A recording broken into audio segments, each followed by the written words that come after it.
Hello students, हम पढ़ रहे हैं चैप्टर नंबर 13 जिसका नाम क्या है, न्यूक्लियाई।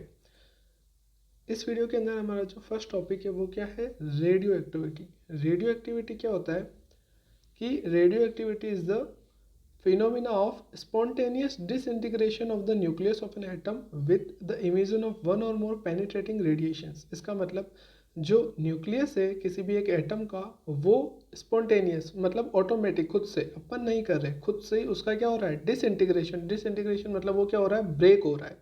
तो किसी एटम का न्यूक्लियस जब खुद से ही ब्रेक होने लग जाता है और उससे इमिशंस होता है किसका, पेनिट्रेटिंग रेडिएशंस। कौन कौन से पेनिट्रेटिंग रेडिएशंस होते हैं, alpha particle, beta particle, gamma rays. तो किसी भी एटम के न्यूक्लियस से जब अपने आप वो क्या होता है, ब्रेक होने लग जाता है और उससे रेडिएशंस निकलने लग जाते हैं, वो जो फिनोमिना होता है उसी को हम क्या बोलते हैं, रेडियो एक्टिविटी। ठीक है। इसके बाद नेक्स्ट क्या आएगी, naturally occurring heavy nucleus is unstable. मतलब जो न्यूक्लियस होते हैं, जो हैवी न्यूक्लियस होते हैं, वो क्या हो जाते हैं, अनस्टेबल होते हैं। अब क्यों होते हैं हैवी न्यूक्लियस अनस्टेबल, उसका रीज़न क्या है कि हैवी जो न्यूक्लियस होते हैं उनमें नंबर ऑफ न्यूट्रॉन बहुत ज़्यादा होते हैं as compare to number of proton. ऐसा क्यों होता है कि जब हैवी न्यूक्लियस होते हैं, मतलब उनमें प्रोटॉन का नंबर भी ऑब्वियस ही बात है कि ज़्यादा है, उनसे ज़्यादा न्यूट्रॉन का है, लेकिन प्रोटॉन का नंबर भी तो ज़्यादा होता है जो हैवी न्यूक्लियस होते हैं। तो अब प्रोटॉन का नंबर ज़्यादा होने से क्या होता है कि कूलम्बिक रिपल्शन बहुत ज़्यादा हो जाता है। अब कूलम्बिक रिपल्शन बहुत ज़्यादा हो जाता है तो उसको मैनेज करने के लिए नंबर ऑफ जो न्यूट्रॉन होते हैं वो ज़्यादा होते हैं as compare to number of proton. ठीक है। अब नंबर ऑफ न्यूट्रॉन ज़्यादा हो गए तो ये भी दिक्कत हो गई, नंबर ऑफ प्रोटॉन्स जो से नंबर ऑफ न्यूट्रॉन, फिर से नंबर ऑफ प्रोटॉन से नंबर ऑफ न्यूट्रॉन ज़्यादा हो गए ताकि प्रोटॉन के कूलम्बिक रिपल्शन को वो मैनेज कर सके, कंट्रोल कर सके। लेकिन उनका खुद का ज़्यादा होना भी तो दिक्कत हो गया, क्योंकि अब हर प्रोटॉन जनरली क्या होता है, पेयर होता है किससे, न्यूट्रॉन से। अब नंबर ऑफ न्यूट्रॉन ज़्यादा हो गए तो उनके बराबर प्रोटॉन नहीं बचे, प्रोटॉन कम हो गए, और प्रोटॉन कम हो गए तो वो पेयर बनाए किससे। अब पेयर बनाने के लिए कोई नहीं बचता, इसलिए वहाँ पे क्या होता है, अनस्टेबिलिटी आ जाती है। और इसलिए क्या होता है कि जनरली जो हैवी न्यूक्लियस होते हैं वो क्या होते हैं, अनस्टेबल होते हैं। ठीक है।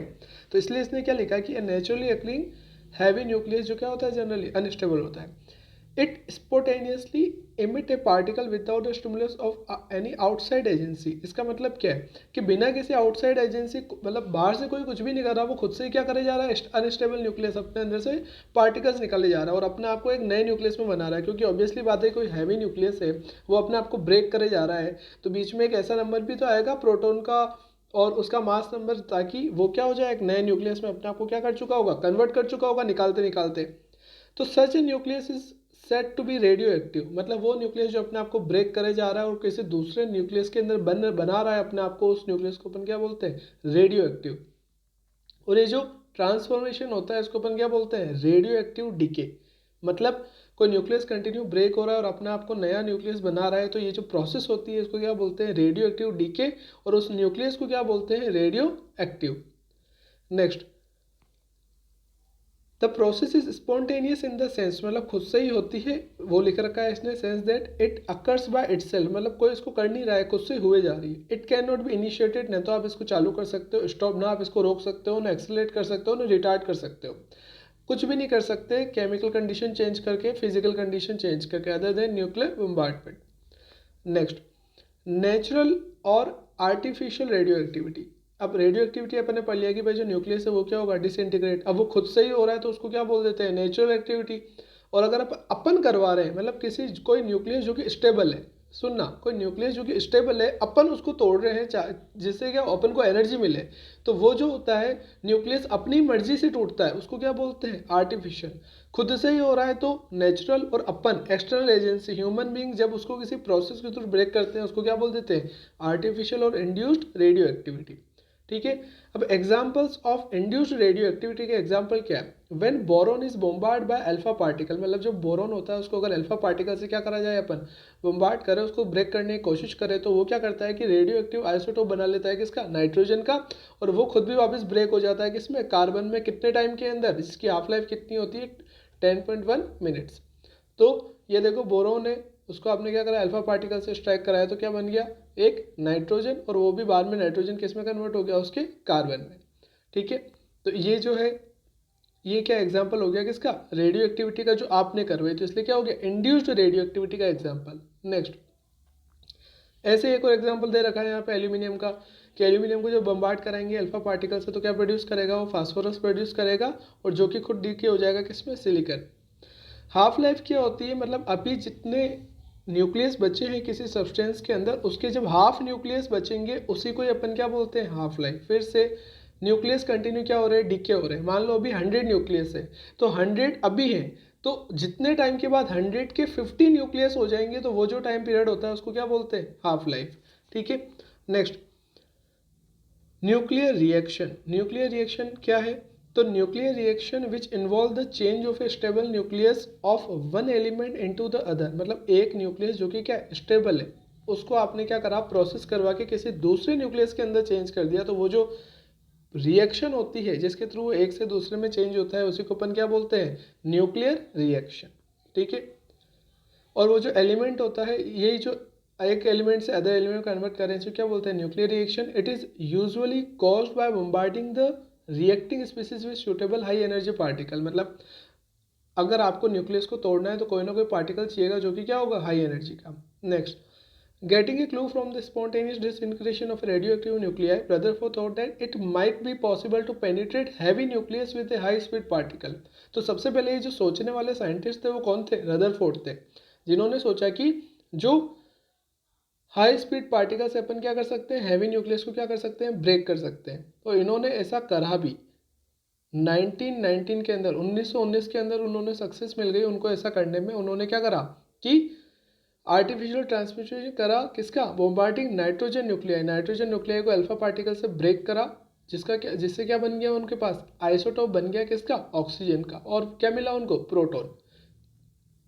तो ये जो था आर्टिफिशियल न्यूक्लियर ट्रांसफॉर्मेशन था, जिसको क्या बोला, न्यूक्लियर रिएक्शन। अब कोई रिप्रेजेंटेशन भी होना चाहिए न्यूक्लियर रिएक्शन का, तो कैसे रिप्रेजेंट करते हैं, तो ऐसे रिप्रेजेंट करते हैं। सिंबॉलिक रिप्रेजेंटेशन क्या होता है, देखिए, in general a nuclear reaction there is a collision between target nucleus. Target nucleus क्या है, जिसको मेरे को ब्रेक करना है, और बोम्बार्डिक पार्टिकल जिससे मैं उसको ब्रेक कर रहा हूँ, और उसको और क्या बोल सकते हैं, प्रोजेक्टाइल बोल सकते हैं। विच प्रोड्यूसेस अनदर न्यूक्लियस, मतलब एक तो क्या टारगेट न्यूक्लियस और एक क्या अनदर न्यूक्लियस जो अपन को मिल रहा है, और एक तो क्या था बोम्बार्डिंग पार्टिकल जिसे ब्रेक कर रहे हो, और साथ में आफ्टर रिएक्शन अपन को जो मिलेगा उसको क्या बोल रहे हैं, एलिमेंट्री पार्टिकल, या फिर क्या मिल सकती है, गामा रे। दिस रिएक्शन में भी represented as capital A plus small A. Capital A क्या है, टारगेट न्यूक्लियस, स्मॉल ए क्या है, बोम्बार्डिंग पार्टिकल, कैपिटल बी क्या है, वो न्यूक्लियस जो अपन को मिला, स्मॉल बी क्या है, एलिमेंट्री पार्टिकल जो साथ में अलग निकला। और अब यहाँ पे एक और चीज आती है, वो यहाँ पे क्या है, क्यू। क्यू क्या है यहाँ पे, Q factor represent the energy absorb और release in the nuclear reaction. मतलब वो जो न्यूक्लियर रिएक्शन आप करवा रहे हो उसमें अगर कोई एनर्जी एब्जॉर्ब हुई उसको भी किसे रिप्रेजेंट करते हैं, क्यू से, और कोई एनर्जी रिलीज हुई उसको भी किसे रिप्रेजेंट करते हैं, क्यू से। तो इसको क्या बोलते हैं कि क्यू वैल्यू या फिर न्यूक्लियर रिएक्शन एनर्जी, किसको, कैपिटल क्यू को। It is equal to the difference between the sum of the rest masses of the reacting particle and the sum of the rest masses of the product particle. मतलब initially reacting particle जो थे उनका मास, rest mass, और बाद में जो अपन को मिल रहा है उसका रेस्ट मास, दोनों का जो डिफरेंस होता है वो किस में आता है, एनर्जी की फॉर्म में, क्योंकि अपन ने पढ़ा हुआ है क्या, आइंस्टीन के mass energy equivalency E equal to M C square. तो जितना मास में चेंज आएगा वही कन्वर्ट होगा किसमें, एनर्जी में। ठीक है, नेक्स्ट न्यूक्लियर फ्यूजन। फ्यूजन में फिर बता रहा हूँ, देखो दो वर्ड होते हैं, एक फ्यूजन होता है, एक फ्यूजन होता है। आप कंफ्यूज ना हो उसके लिए ध्यान क्या रखना है, फ्यूजन। फ्यूजन किसे बना है, फ्यूज। फ्यूज मतलब होता है एक होना।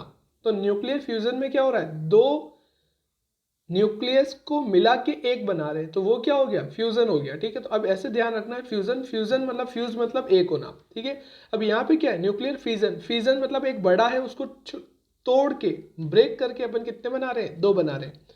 तो फिजन क्या होता है, ब्रेक करना, फ्यूजन क्या होता है, ऐड करना। ठीक है, तो न्यूक्लियर फिजन, फिजन क्या होता है, ब्रेक कर रहे हैं, तो क्या हो जाती है इसकी डेफिनेशन की, the phenomena in which a heavy nucleus, जिसका जो मास नंबर है वो कितना है, greater than 230, when excited splits into two smaller nuclei of nearly comparable mass is called nuclear fission. मतलब एक हैवी न्यूक्लियस को आपने क्या करा, एक्साइटेड कर दिया, जब वो एक्साइट हो गया तो वो क्या हो गया, ब्रेक हो गया, किसमें, दो छोटों में जिनका मास अप्रोक्स क्या था, इक्वल, उसी को अपन क्या बोलते हैं, न्यूक्लियर फिजन। इस प्रोसेस को ये सबसे पहले किसने करी, 1938 के अंदर करी थी, जर्मन साइंटिस्ट ओटो हान और स्ट्रेसमैन, वाह क्या नाम है Strassmann, found that when uranium is bombarded by the slow moving neutron. अब ये देखो, ये जो प्रोसेस है वो ढंग से देखनी है क्योंकि आगे यही चलने वाली है। बहुत इजी है, कोई दिक्कत नहीं है। अपन ब्रेक किसको कर रहे हैं, यूरेनियम 235 को ब्रेक कर रहे हैं। 235 क्या है, मास नंबर। 92 क्या है, एटॉमिक नंबर। एटॉमिक नंबर क्या होता है, number of protons. Mass number क्या होता है, number of proton plus neutron. तो इन्होंने क्या करा कि फाउंड दैट, इनको क्या एक्सपेरिमेंट से क्या इनके कंक्लूजन निकले कि when uranium is bombarded by slow moving electron, मतलब अगर यूरेनियम को slow moving electron, slow word बहुत इंपॉर्टेंट है यहाँ पे, कि जब यूरेनियम को स्लो मूविंग इलेक्ट्रॉन न्यूट्रॉन से अपन क्या करते हैं, बॉम्बार्ड करते हैं, उसमें स्ट्राइक करवाते हैं उसको, तो जो यूरेनियम का न्यूक्लियस है वो क्या हो जाता है, भावुक हो जाता है, एक्साइट हो जाता है। और एक्साइट होकर क्या कर लेता है कि वो उस न्यूट्रॉन को कैप्चर कर लेता है, मतलब अपने अंदर एब्जॉर्ब कर लेता है, और split into two nearly equal fragments, मतलब दो आसपास के फ्रैगमेंट में ब्रेक हो जाता है। एक तो कौन सा है, बेरिलियम, और एक कौन सा है, क्रिप्टॉन। ठीक है, तो 141 बेरिलियम, 56 और एक क्या है, krypton, along with emission of 3 neutron. मतलब यूरेनियम में ऐड करा, किसको ऐड करा, किसको स्ट्राइक करवाया आपने, एक न्यूट्रॉन को स्ट्राइक करवाया। आपको मिला क्या क्या, एक तो बेरिलियम मिला, एक क्रिप्टॉन मिला, और उसके बाद में 3 क्या मिले, न्यूट्रॉन। मतलब मिल कितनी चीजें रही है, 5 चीजें मिल रही है। एक बेरिलियम मिल रहा है, एक क्रिप्टॉन मिल रहा है, और 3 न्यूट्रॉन मिल रहे हैं इस रिएक्शन से। अब इसको रिप्रेजेंट कैसे करते हैं, तो ये इसको रिप्रेजेंट कर रखा है कि यूरेनियम में ऐड करा किसको, एक न्यूट्रॉन को, एक न्यूट्रॉन को स्ट्राइक कराया, तो एक तो क्या मिला, बेरिलियम, एक क्या मिला, क्रिप्टॉन, और 3 क्या मिले, देखो 3 लिख रखा है, 3 1 एंड 1, मतलब 3 क्या मिला आपको, न्यूट्रॉन, और plus Q. The Q value of this reaction is about 200 million electron volt. समझ रहे हो कहने का मतलब, एक यूरेनियम को ब्रेक करने पे कितनी एनर्जी मिल रही है आपको, एक न्यूक्लियस को, ओनली एक, फिर से सुनना, एक न्यूक्लियस को ब्रेक करने पे कितनी एनर्जी मिली आपको, 2 मिलियन इलेक्ट्रॉन वोल्ट। ठीक है, ओनली एक न्यूक्लियस को। इसके ऊपर क्यों फोकस कर रहा हूं, अभी बाद में बताऊंगा कि न्यूक्लियर एनर्जी होती कितनी है कंपैरेटिव में। चलो नेक्स्ट, तो इसको यहाँ अपन थोड़ा सा और समझ सकते हैं डायग्राम की फॉर्म में, कि आप लिक्विड मान लो कि एक ड्रॉप की फॉर्म में ये जो डायग्राम आपको बनाया हुआ है क्या है, कि वही सिंपल यूरेनियम के अंदर एक न्यूट्रॉन डाला, तो वो क्या हो गया, पहले थोड़ा सा अनस्टेबल हो गया, अनस्टेबल हो गया तो उसको अपन ने क्या कर रखा है, वाइब्रेट करते हुए बता रखा है। ये देखो अंदर वाइब्रेशंस काफ़ी ज़्यादा हो रहे हैं, तो फैल रहा है, फैल रहा है, और फैलते फैलते एकदम क्या हो जाता है, टूट जाता है। और 3 क्या मिलते हैं अपन को, न्यूक्लियस मिलते हैं। Next, nuclear fission as a source of energy. बस यही तो बात है कि न्यूक्लियर फिजन में क्या है, भर भर के एनर्जी है। कैसे, वो मैंने अभी आपको बताया कि जो मास होता है, अब जनरली क्या होता है, अपन बात किसकी करते हैं, इस क्यू वैल्यू की। फिर से अपन बात किसकी करते हैं, क्यू वैल्यू की। कैसे बताया मैंने, ये एनर्जी कैसे रिलीज होती है कि इनिशियल जो मास था किससे, न्यूक्लियर रिएक्शन से पहले, और बाद में जो मास है, बाद में जो पार्टिकल प्रोडक्ट टोटल है, उनका जो मास है, उन दोनों के मास में क्या होता है, डिफरेंट होता है।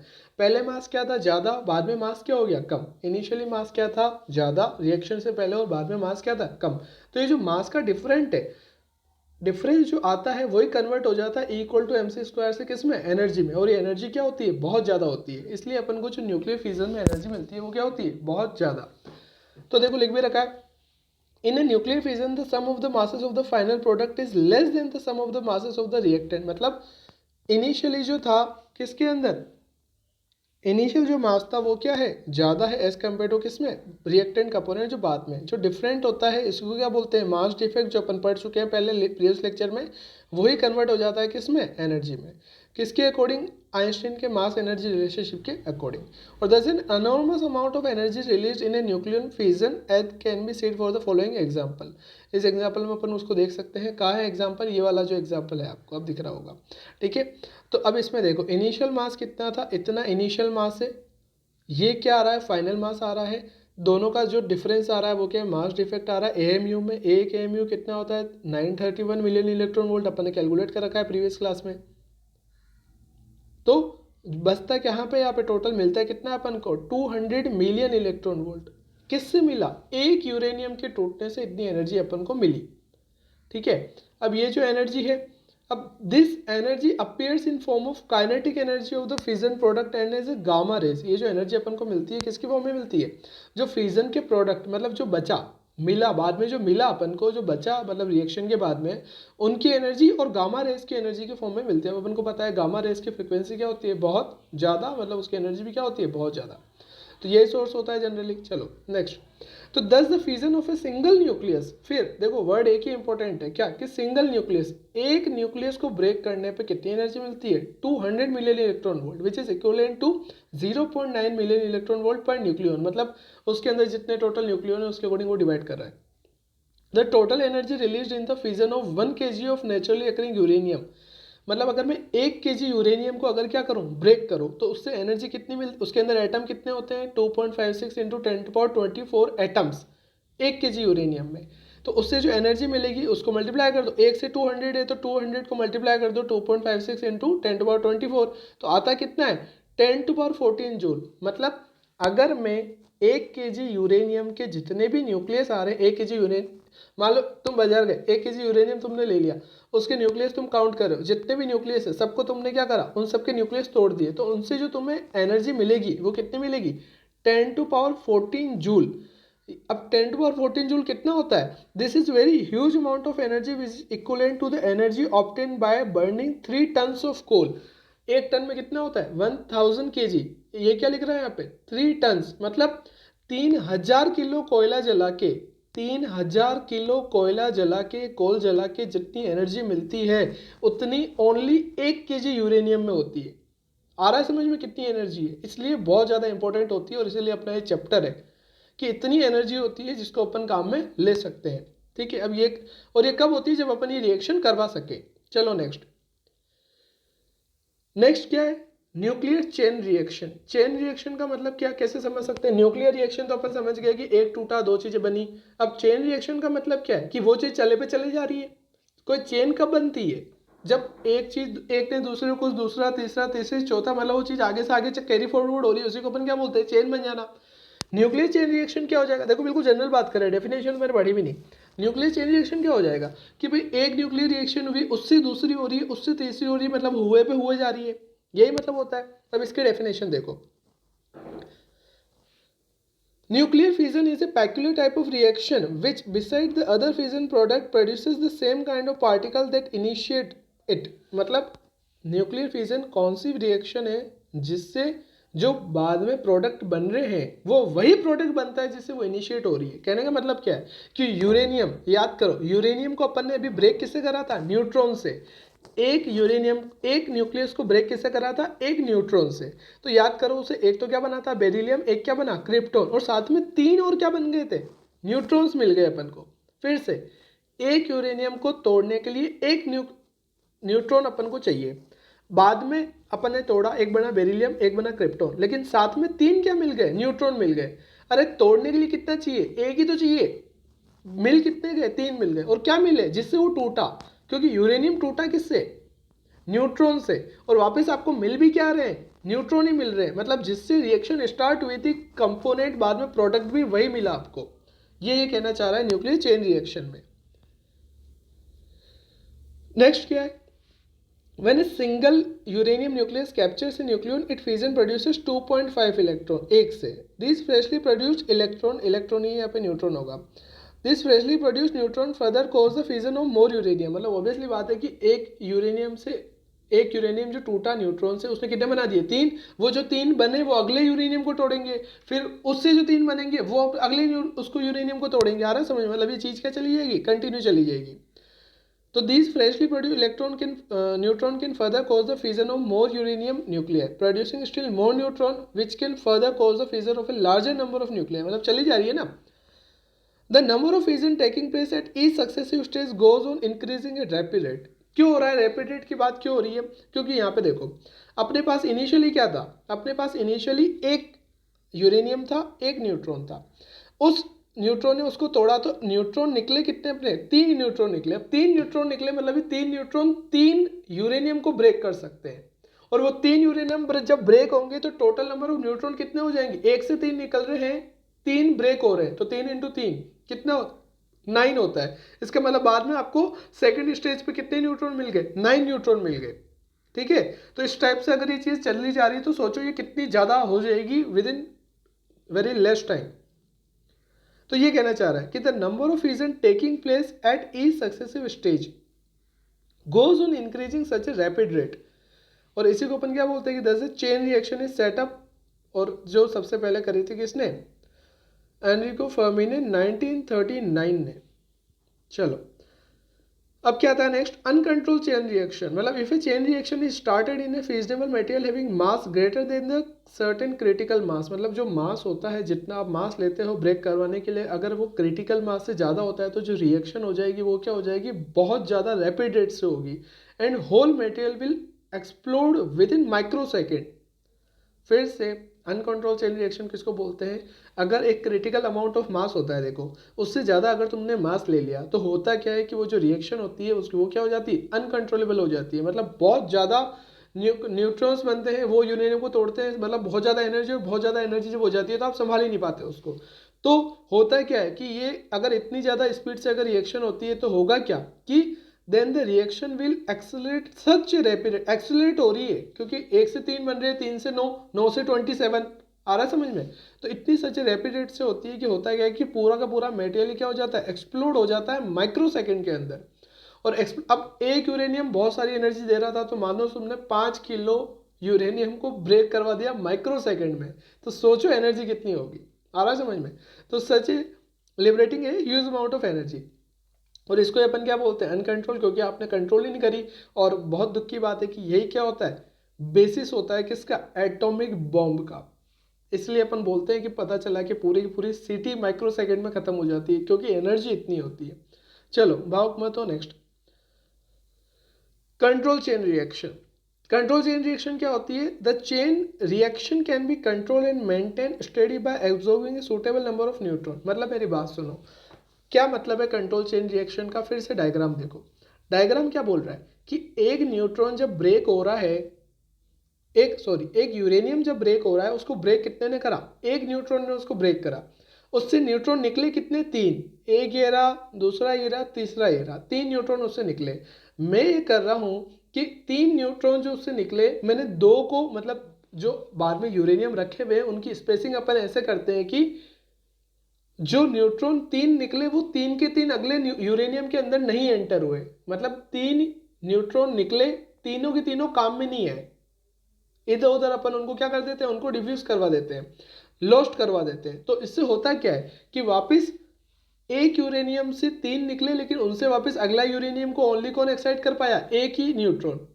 आ रहा है समझ में? मतलब कंट्रोल चेन रिएक्शन किसको बोलते हैं कि जितने नंबर ऑफ न्यूट्रॉन निकल रहे हैं सबके सबको अपन ने काम में नहीं लिया, कुछ को क्या करवा दिया, लॉस्ट करवा दिया इधर उधर से। तो उससे होता क्या है कि सारे के सारे यूरेनियम एक्साइट नहीं होंगे एक साथ, और वो जो चेन रिएक्शन होगी वो क्या हो जाएगी, कंट्रोल हो जाएगी। तो a chain reaction can be control and maintain steady by absorbing a suitable number of neutron at each stage. मतलब ईच स्टेज के अंदर न्यूट्रॉन निकल तो बहुत सारे रहे क्योंकि 1 से 3 निकल रहा है, तो अपन ओनली अगर लिमिटेड नंबर को एब्जॉर्ब करवाए अगली स्टेज के अंदर, तो उससे होगा क्या कि जो रिएक्शन हो जाएगी वो क्या हो जाएगी, कंट्रोल हो जाएगी। Such reaction is called control chain reaction. Here the energy release doesn't get out of the control. मतलब जो एनर्जी रिलीज हो रही है आउट ऑफ कंट्रोल नहीं हो रही है, और उसी की बेसिस पे अपना काम करता है कौन, न्यूक्लियर रिएक्टर, जो कि सब जगह पे है। और उससे अपन क्या बनाते हैं, अपनी इलेक्ट्रिकल एनर्जी, और भी उसके यूज होते हैं। तो ये जो फर्स्ट सक्सेसफुल एक्सपेरिमेंट था क्या करने का, कंट्रोल चेन रिएक्शन करवाने का, ये करा था एनरिको फर्मी उसके कोवर्कर्स ने। कहाँ पे? यूनिवर्सिटी ऑफ शिकागो में 1942 के अंदर। Next, thermal neutrons and moderator. Thermal neutron क्या होते हैं और मॉडरेटर क्या होता है?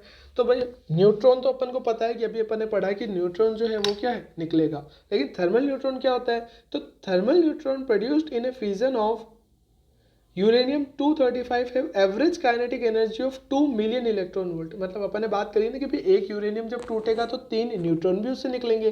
तो वो जो 3 न्यूट्रॉन निकलते हैं उनकी काइनेटिक एनर्जी होती है बहुत ज़्यादा। कितनी? एक की होती है 2 मिलियन इलेक्ट्रॉन वोल्ट। अब ये तो बहुत ज़्यादा एनर्जी है, और इसलिए अपन इनको क्या बोलते हैं, फास्ट न्यूट्रॉन। लेकिन दुख की बात क्या है कि यूरेनियम जो अनस्टेबल यूरेनियम को ब्रेक करने के लिए अपन को जो चाहिए न्यूट्रॉन, उसकी एनर्जी क्या होनी चाहिए, कम होनी चाहिए। कि the uranium nuclei has good probability of absorbing slow neutrons of thermal energy 0.0235 electron volt. अब सुनना मैं क्या कह रहा हूँ, अपने को जो न्यूट्रॉन मिला उसकी एनर्जी कितनी है, 2 मिलियन इलेक्ट्रॉन वोल्ट। और अपन को जो अगला यूरेनियम में एब्जॉर्ब करवा के उसको अनस्टेबल करके ब्रेक करने के लिए जितनी एनर्जी वाला न्यूट्रॉन चाहिए वो कितना है, 0.0235। आ रहा है समझ में, मतलब मिल तो 2 मिलियन में रही है और उसको चाहिए कितनी, 0.0235 इलेक्ट्रॉन वोल्ट, मतलब इतनी कम एनर्जी उसको चाहिए यूरेनियम को ब्रेक करने के लिए, और मिला इतना तेज। ठीक है, तो अब ऐसा तो कुछ हो नहीं रहा, तो अपन क्या करते हैं कि बट ये poor chance of absorbing fast neutron, मतलब वो जो फास्ट न्यूट्रॉन अपन को मिला वो तो एब्जॉर्ब करने के बहुत कम चांस होते हैं।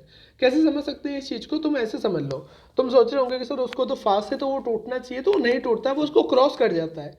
किसी चीज़ को ब्रेक करने के लिए उसके अंदर रुकना पड़ता है। आ रहा है समझ में, आप उसके अंदर रुके ही नहीं, आप इतनी स्पीड से गए कि उसको क्रॉस ही करके निकल गए, तो वो चीज़ टूटेगी थोड़ी क्या। सबसे बेस्ट एग्जांपल इसका क्या होता है, कैरम बोर्ड।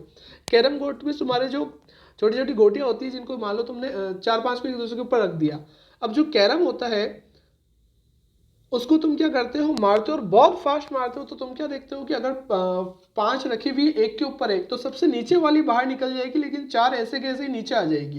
क्यों, क्योंकि वो जो कैरम थी तुमने बहुत तेज मारा उसको। आ रहा है समझ में, और बहुत तेज इसलिए जो बहुत, और उसको गिराना होता है, वो जो तुमने बिल्डिंग बनाई छोटी छोटी गोटियों की एक के ऊपर एक रख के, तो वो गिरती कब है, जब तुम उसको इतना मारते हो कि वो कैरम एग्जैक्ट उस बिल्डिंग, वो जो तुमने बनाई 4-5 ब्लॉक की, उसके बीच में जाके रुक जाती है, तो वो क्या हो जाता है, अनस्टेबल। मतलब किसी चीज को ब्रेक करने के लिए उसमें रुकना पड़ता है।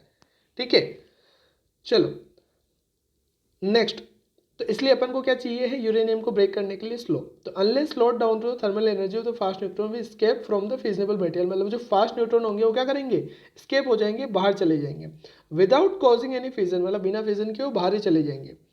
This slowed moving neutrons of energy 0.235 electron volt are called thermal electron. तो थर्मल इलेक्ट्रॉन किनको बोलते हैं, जिनकी एनर्जी इतनी होती है जितनी अपन को चाहिए। फास्ट न्यूट्रॉन किसको बोलते हैं, जो अपन को मिल रहा है कितना, 2 मिलियन इलेक्ट्रॉन वोल्ट, और चाहिए कितना, 0.235 इलेक्ट्रॉन वोल्ट। इसको क्या बोलते हैं, थर्मल न्यूट्रॉन।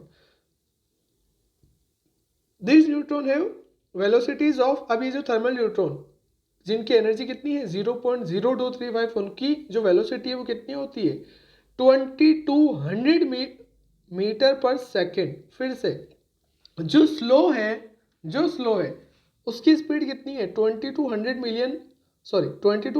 मीटर पर सेकेंड, 2200 मीटर पर सेकेंड। तो सोचो जो फास्ट होगा उसकी कितनी होगी। आ रहा समझ में, चलो, तो ये क्या होती है, रैंडम वेलोसिटीज होती है एटम और मॉलिक्यूल की, किसके अंदर, रूम टेम्परेचर के अंदर। चलो नेक्स्ट क्या आता है, मॉडरेटर। अब फास्ट न्यूट्रॉन है उसको क्या करना है, मेरे को कम करना है, उसकी स्पीड को क्या करना है, कम करना है, तो वो जो करता है सब्सटेंस, उसी को अपन क्या बोल देते हैं, मॉडरेटर, क्योंकि बीच में आ गया, क्योंकि फास्ट न्यूट्रॉन को क्या कर रहा है, स्लो। तो any substance which use to slow down the fast moving electron to thermal energy of 0.0235 electron volt is called moderator. Generally जो पावर प्लांट के अंदर ये जनरली जो मॉडरेटर काम में लिए जाते हैं वो कौन होता है, वाटर। वाटर के अंदर भी कौन सा, heavy water, D2O, graphite, beryllium, ये सारे के सारे एक्ट करते हैं कैसे, एज ए मॉडरेटर। क्या काम होता है मॉडरेटर का, तो कुछ भी नहीं, मॉडरेटर के अंदर, उसके अंदर भी क्या होते हैं, उसके एटम्स होते हैं। तो कैसे होता है कि एक्शन क्या होता है इसका, कि far neutron are pass through the substance like paraffin, deuterium और water which contain large number of hydrogen nuclei और प्रोटॉन्स। उनके अंदर क्या होता है, large number of hydrogen nuclei यानी प्रोटॉन्स। अब neutron and proton have nearly the same mass, उनका मास लगभग क्या होता है, सेम होता है। When fast moving neutron are pass through the paraffin they make elastic collision. Obviously बात है कि न्यूट्रॉन जा रहा है बहुत स्पीड से, न्यूट्रॉन जा रहा है बहुत स्पीड से, उसको सामने मिल गया प्रोटॉन, तो उससे टकरा जाएगा, ऑब्वियसली बात है, लगभग सेम मास का है। अब सामने जो मिला प्रोटॉन उसकी वेलोसिटी क्या होती है, बहुत कम, और उसकी वेलोसिटी बहुत कम होती है, तो उससे होता क्या है कि कोलिजन हो रहा है, आगे वाले की वेलोसिटी कम है, अपनी ज़्यादा है, तो अपन अपनी वेलोसिटी उसको दे देते हैं, और अपना ऐसे ही 4-5 बार कोलिजन हो गया तो अपनी वेलोसिटी क्या हो जाएगी, कम, और आगे वाले की क्या हो जाएगी, ज़्यादा हो जाएगी। आ रहा है समझ में, तो ये जो अपन वेलोसिटीज कम करवाते हैं न्यूट्रॉन की, कैसे करवाते हैं, उन अंदर जो प्रोटॉन है उन प्रोटॉन से टकरा टकरा के, मॉडरेटर के जो प्रोटॉन है उनसे कोलाइड करवा करवा के अपन उनकी वेलोसिटीज कम करवाते हैं। ठीक है, तो जो फाइनल वेलोसिटी हो जाती है वो कम हो जाती है किसके, मोमेंटम के प्रिंसिपल से, और जो मिलता है उसको अपन क्या बोल देते हैं, थर्मल न्यूट्रॉन। चलो नेक्स्ट क्या आता है, न्यूक्लियर रिएक्टर। न्यूक्लियर रिएक्टर क्या होता है, जहाँ पे कंट्रोल चेन रिएक्शन करवाई जाती है उनको क्या बोलते हैं, न्यूक्लियर रिएक्टर। कैसे दिखते हैं, ऐसे दिखते हैं, ये जो है इसको क्या बोलते हैं, न्यूक्लियर रिएक्टर। तो जितने भी तुम्हारे न्यूक्लियर पावर प्लांट है सबके सब ऐसे ही दिखते हैं। नेक्स्ट क्या है, कि न्यूक्लियर रिएक्टर क्या है, एक बार अपन उसको पढ़ते हैं। अपन अभी तक मॉडरेटर पढ़ चुके हैं। सबसे पहला क्या आता है, न्यूक्लियर फ्यूल। तो फ्यूल तो भाई अपन को पता ही है कि क्या करते हैं, जैसे आइसोटोप एक अपन ने बात करी अभी तक, क्या यूरेनियम ऐसे क्या होता है, टीएच ऐसे क्या होता है, पीयू, इनको अपन क्या करते हैं, ब्रेक करते हैं और ये क्या होता है अपना फ्यूल। इनका कुछ मास अपन ले लेते हैं किसकी फॉर्म में, रोड की फॉर्म में, मतलब इनको अपन रोड में डाल देते हैं जो कि टाइटली सील्ड होती है इन द एल्यूमिनियम के कंटेनर के अंदर, इनकी rods. The rods separated by moderator are placed in the core of reactor. मतलब सारा का सारा अगर यूरेनियम की रोड की है तो सारे की सारी रोड एक साथ नहीं रखेंगे, बीच बीच में क्या रखेंगे अपन, मॉडरेटर रखेंगे। ठीक है। मॉडरेटर क्या होता है, अभी अपन ने बात करी कि it is in the fusion of uranium fast moving electron, neutron को क्या करना होता है, उनकी जो स्पीड है वो कम करनी होती है, और जो कम करता है उसी को अपन क्या बोलते हैं, मॉडरेटर। कौन कौन काम में लेते हैं, कौन कौन से मॉडरेटर अपन काम में लेते हैं, तो यहाँ से लिख रखा है कि usually heavy water, graphite, beryllium oxide को काम में लेते हैं as a moderator. Next, control rod. Control rod किस में चाहिए भाई, चेन रिएक्शन करवा रहे हो, अब उसको स्टार्ट करने के लिए, रोकने के लिए या फिर कंट्रोल करने के लिए जो रोड्स होती है उसी को अपन क्या बोलते हैं, कंट्रोल रोड। और जो जनरली क्या होनी चाहिए, न्यूट्रॉन एब्जॉर्बिंग मटेरियल की होनी चाहिए, ताकि न्यूट्रॉन अगर अनकंट्रोल बहुत ज़्यादा निकल रहे हैं तो ये उसको क्या कर ले, एब्जॉर्ब कर ले और यूरेनियम में एंटर नहीं होने दे। The rate of neutron production is control by the adjusting the depth of control rod. मतलब सुनना, न्यूट्रॉन मैंने क्या बोला था कि अपन एक यूरेनियम टूट रहा है तो 3 न्यूट्रॉन निकल रहे हैं, तो 3 के 3 अगले 3 यूरेनियम में नहीं जाने चाहिए, तो इसलिए अपन क्या करते हैं, बीच में कंट्रोल रोड लगाते हैं, ताकि एक यूरेनियम के टूटने से जो 3 न्यूट्रॉन निकले उनमें से क्या हो जाए, 2 तो ये कंट्रोल रोड एब्जॉर्ब कर ले, बस एक को आगे भेजे। अब एक को आगे भेजेगी तो आगे भी एक यूरेनियम टूटेगा, तो हर बार एक ही यूरेनियम टूटेगा, तो उसी को अपन क्या बोलते हैं कि ये चीज़ क्या है, कंट्रोल में है अपने। आ रहा समझ में। और अगर अपन ज़्यादा एब्जॉर्ब करवा देते हैं तो धीरे धीरे नंबर ऑफ न्यूट्रॉन क्या हो जाएंगे, कम, और रिएक्शन खत्म हो जाएगी। और अगर अपन कम एब्जॉर्ब करवा रहे हैं तो धीरे धीरे रिएक्शन क्या होती है, ज़्यादा। तो ये काम होता है किसका, कंट्रोल लोड का। मतलब चालू करना है तो भी कंट्रोल लोड, बंद करना है तो भी कंट्रोल लोड, कंट्रोल उसको रिएक्शन को कंट्रोल करवाना है तो भी कंट्रोल लोड। नेक्स्ट क्या होता है, कूलेंट। अब कूलेंट तो चाहिए ही यार। कूलेंट क्यों चाहिए, क्योंकि हो क्या रहा है कि it is the material use to cool the fuel rods. जो फ्यूल रोड है ऑब्वियसली बात है वो रिएक्शन हो रही है तो हीट निकल रही है, और हीट निकल रही है तो इतनी हीट जो है कहाँ जा रही है, मॉडरेटर में जा रही है, और वो जो फ्यूल की रोड है एल्यूमिनियम की उसमें जा रही है। तो इस capable of carrying away the large amount of heat, क्योंकि इतनी हीट निकल गई तो उसको निकालना तो पड़ेगा ना, बाकी तो एक्सप्लोजन हो जाएगा, इतनी एनर्जी आ जाएगी। हीट भी क्या है, एनर्जी की फॉर्म है। तो अपन को क्या करना होता है कि it is the material use to cool the fuel rod. Fuel rod को उसको कूल करना है, मॉडरेटर को भी क्या करना है, ठंडा करना है। तो it is capable of carrying away the large amount of heat, और वो जो लार्ज अमाउंट ऑफ हीट होती है उसी को अपन क्या कर देते हैं, पानी में डाल देते हैं। मतलब पानी जो है, पानी की क्या बना देते हैं, स्टीम, और वो स्टीम से अपन क्या घुमा देते हैं, टरबाइन, और टरबाइन से अपना क्या चल जाता है, जनरेटर, और जनरेटर से क्या मिल जाती है, इलेक्ट्रिक पावर। आया समझ में। तो अपने को जो पूरी प्रोसेस करवाने का मतलब किसका निकला, इस कूलेंट का। क्योंकि अपने काम ही ओनली किसका लिया, इस कूलेंट का। क्योंकि ये कूलेंट जब उस प्रोसेस से निकल के आता है तो इतना गर्म हो जाता है कि अपना जो पानी है वो क्या बन जाता है, स्टीम बन जाता है। और स्टीम से अब एक बार स्टीम बन गई फिर तो तुम्हें पता ही है कि टरबाइन घूमेगा। तो जनरली कौन कौन से कूलेंट काम में लेते हैं वो इंपॉर्टेंट है। हैवी वाटर वाला कूलेंट काम में लिया जाता है, और लिक्विड सोडियम, यही क्या होते हैं, गुड कूलेंट होते हैं। शील्डिंग, शील्डिंग क्यों करते हैं अपन, द इंटेंस न्यूट्रॉन और गामा रेडिएशन प्रोड्यूस होती है न्यूक्लियर रिएक्शन में, अभी अपन ने पढ़ा। तो अब यार ये ह्यूमन बॉडी के लिए तो सही नहीं है, तो इसलिए अपन क्या करते हैं कि जो वर्कर वहाँ पे वर्क कर रहे हैं, इंजीनियर्स है, साइंटिस्ट है, उनको कोई नुकसान ना हो, इसलिए ये जो रिएक्टर की कोर होती है वो क्या होती है, थिक कंक्रीट वॉल होती है। इसलिए तुमने देखा होगा कि कभी सामने से अगर कोई न्यूक्लियर रिएक्टर देखा, या फिर फोटो में भी देखना है एक बार सर्च करके, बहुत बड़ा डोम शेप का बना हुआ होता है, बहुत थिक। वो जो डोम शेप का होता है वो क्यों होता है, बहुत बड़ी कंक्रीट वॉल होती है थिक, ताकि वो जो अंदर रेडिएशन से वो बाहर ना आ पाए। आ रहा समझ में। जनरली सब वर्क रोबोटिक होता है, कोई पर्सन अलाउ भी नहीं होता है, क्योंकि बस सीधी सी बात है, जान की बात है, वहाँ पे ह्यूमन लाइफ की बात है, तो ध्यान रखना ही पड़ेगा।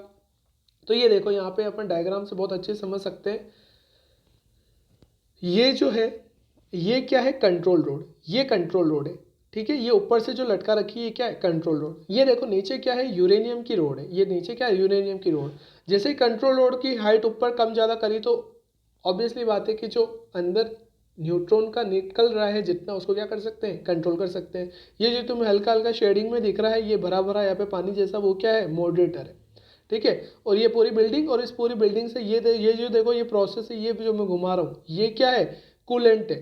तो अंदर से जा रहा है, गर्म होकर आ रहा है, इधर पास हुआ, या पानी है और पानी की क्या बन गई, स्टीम। स्टीम से क्या घुमा दिया आपने, जनरेटर, और जनरेटर से क्या मिल गई अपन को, इलेक्ट्रिसिटी।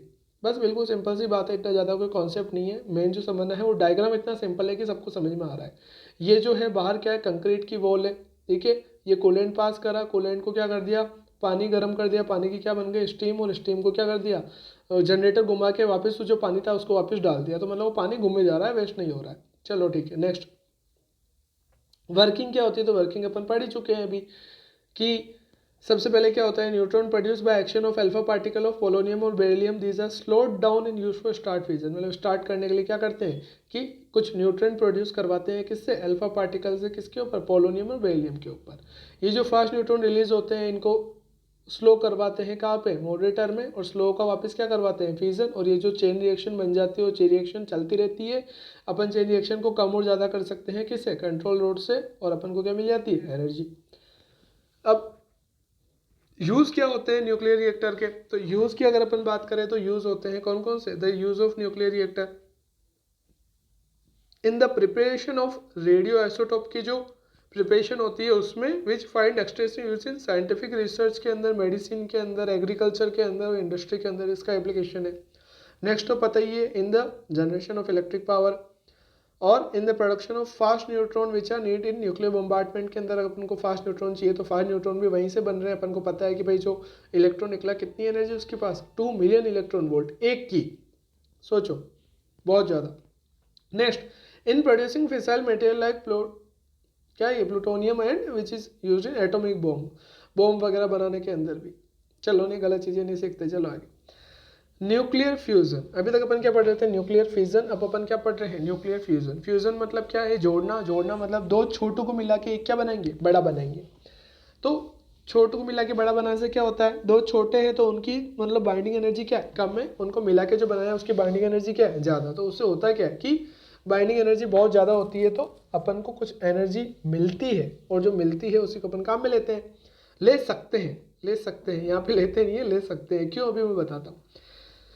तो प्रोसेस क्या होती है, the process in which 2 light nuclei combined to form a single heavy nucleus is called the nuclear fission. मतलब लाइट को कंबाइन करके ही क्या बनाते हैं, बहुत हैवी बनाते हैं।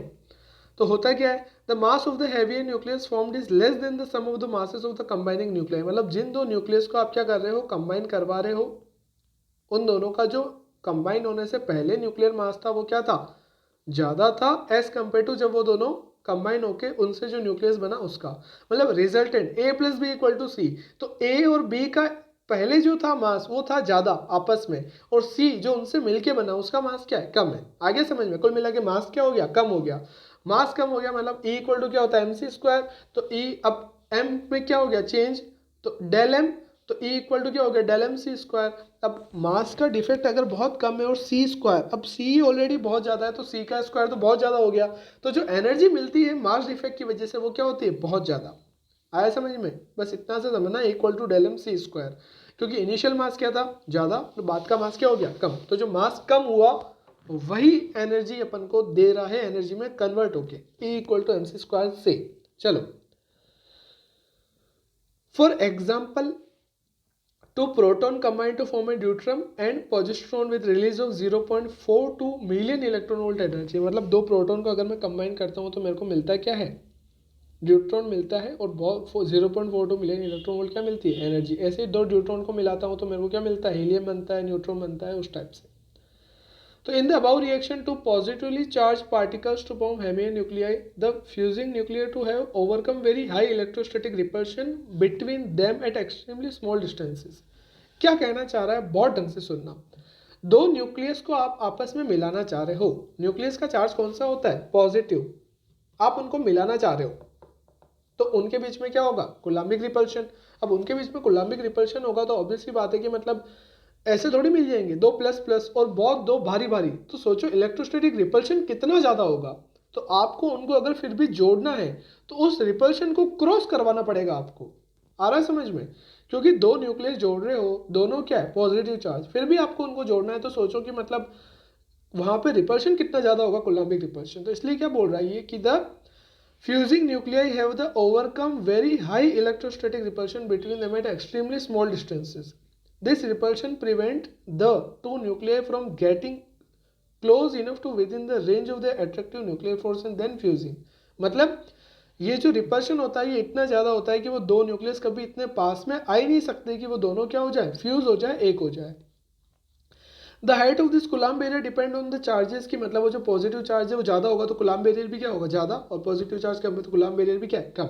And the radius of the two colliding nuclear, मतलब जो दो न्यूक्लियर कोलाइड होने वाले हैं उनकी रेडियस के ऊपर भी डिपेंड है. The height of the potential barrier is higher for more highly charged nuclear, मतलब ऑब्वियसली बात है कि ज़्यादा चार्ज होगा तो कुलाम्बिक रिपल्शन भी क्या होगा, ज़्यादा. To carry nuclear fission in bulk material, मतलब अगर आपको करवाना ही है तो the temperature of the material has to be raise to 10⁻⁶ kelvin. इसने बोल तो दिया लेकिन उसको 2 सेकंड के लिए फील करो. आ रहा है समझ में, कितना बोल रहा है ये, 10⁻⁶. इसका मतलब क्या है, 1 के बाद 6 जीरो.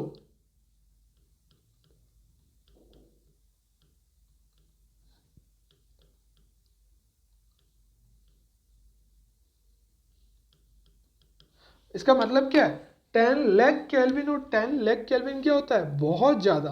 आ रहा है समझ में, और इतना ज़्यादा अगर आप टेम्परेचर करते हो तो सोचो ये होगा कितना.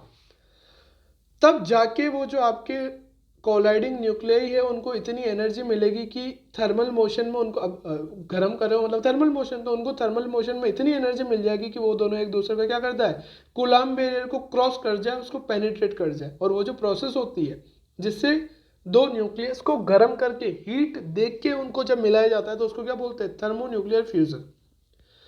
अब आपने सोचा कि करवा तो देंगे लेकिन इसकी क्या है कंडीशन है, और कंडीशन क्या है, वही जो अभी अपन ने बात करी. पहली क्या, the high temperature is necessary, क्योंकि कुलाम्बिक रिपल्शन है तो हाई टेम्परेचर नेसेसरी होता है ताकि उनको इतनी काइनेटिक एनर्जी मिले कि वो उनका जो म्यूचुअल कुलाम्बिक रिपल्शन है उसको क्या कर पाए, ओवरकम कर पाए. और ये जो रिएक्शन उसको होती है इसको क्या बोलते हैं, थर्मोन्यूक्लियर रिएक्शन. दूसरा क्या होता है, हाई डेंसिटी ऑफ प्रेशर, मतलब इतना होना चाहिए ताकि increase the frequency of the collision, मतलब अंदर की जो डेंसिटी और जो प्रेशर है वो बहुत ज़्यादा होना चाहिए ताकि जो कोलिजन की फ्रिक्वेंसी हो बहुत ज़्यादा हो जाए और जो फ्यूज़न की रेट भी है वो भी क्या हो जाए, ज़्यादा. अब ये जो दोनों कंडीशन अपन ने बोली है कि भाई इतना डेंसिटी प्रेशर और इतना ज़्यादा टेम्परेचर ही ओनली अवेलेबल होता है कहाँ पे, इंटीरियर ऑफ द सन के अंदर.